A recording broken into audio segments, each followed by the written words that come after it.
Happy Gina Graham here again. This is video 7. We are going to do 10. So welcome. Come on down and I'll show you what we're doing today. We're going to work with the elements of art. Now, you've joined me probably for the last several videos. We've talked about color, line, shape, texture. Remember when we did the texture? I think it was on an elephant, if I'm remembering correctly. Today we're going to talk about space. Now this isn't like going into outer space. This is using space in art to make it look more real, more dimensional. You use tricks to do that. So this is one trick to make space look like it's happening. It looks like if you wandered into this little picture of these maybe they're hay bales or balls or something on the ground. If you wandered in, you would hit that one first, then you would wander into that one and that one and that one and that one. As it gets further away, it looks smaller. Here's another example. A big thing might be in the front. This little hay bale or little ball would be way far away.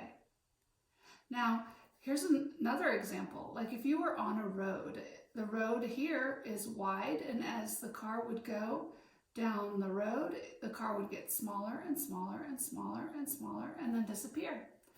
That's using space to make your picture look interesting. This is the book we're working from, This New Now. You can get it on Amazon. We're going to draw some little parrots today. I colored this one. Now, overlapping creates space. You can tell that the parrot's body is in back of the branch. So layering things like that makes it look like it has dimension and it's real in space. Come look at this parrot. His little feet, I've made them big in the front and smaller and smaller and smaller and smaller as it goes back on this little stand. So I'm helping you notice that there's dimension and space used in this picture. So let's draw him. All right, I'm gonna get, let's see, I'm just gonna get a marker today. Here's a big, chunky Crayola marker.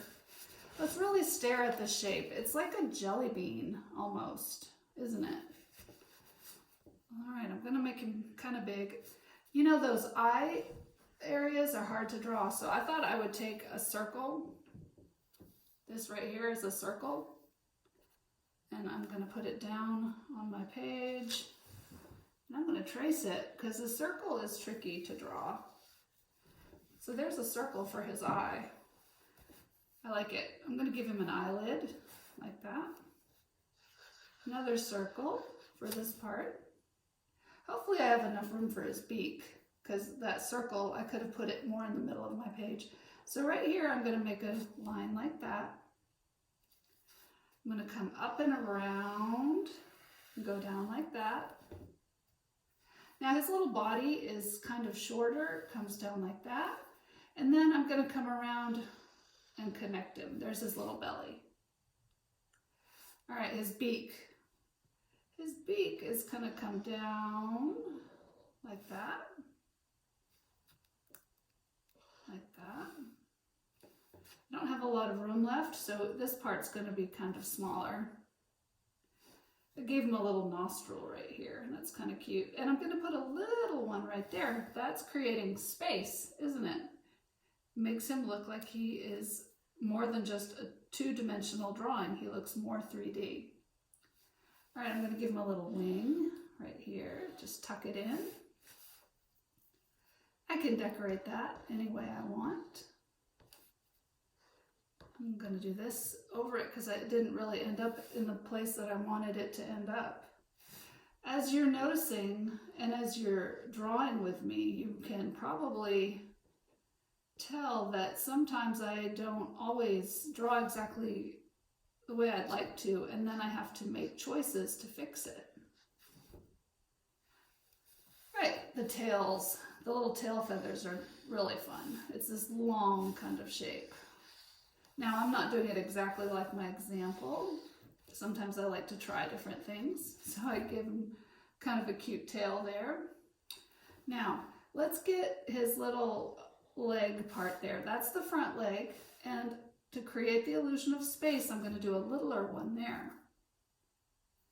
All right, now we're going to do a big, it's kind of like the letter C almost, isn't it? Only it's kind of going down. Then I'm going to go like this, and like this, and like this. Littler and littler and littler, like that. All right, now he has to be holding on to something, right? That doesn't make sense if he's just sitting there without holding on to something. So I'm really kind of staring at my example, making a hook, coming down like that.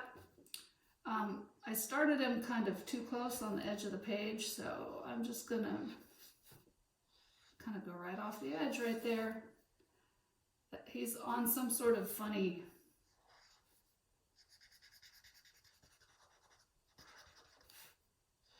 hook, I guess I'll call it.